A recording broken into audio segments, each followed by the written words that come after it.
உங்களோட பழகி பழகி பழகி தோற்று போய் வந்து நிக்கிற ஆண்டவரே, அவமானப்பட்டு வந்து நிக்கிற ஆண்டவரே, மனம் நொந்து வந்து நிக்கிற ஆண்டவரே, யாரிடத்துல நான் ரொம்ப பழகினோம் அவங்க தான் ஆண்டவரே என்ன ரொம்ப காயப்படுத்தினாங்க.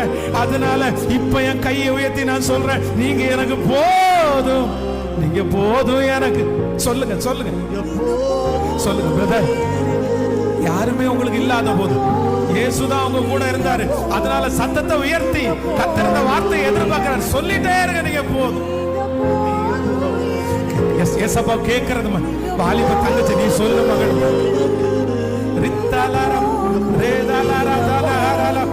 நிறைய பேருடைய எதிர்காலத்தை கர்த்தர் இப்பொழுது எழுதி கொண்டிருக்கிறத நான் பார்க்கிறேன். உங்க எதிர்காலத்தை கர்த்தர் எழுதி கொண்டிருக்கிறார். ஆகாது என்று தள்ளப்பட்ட இந்த கல் மூளைக்கு தலைக்கல்லாய் மாற போகிறது.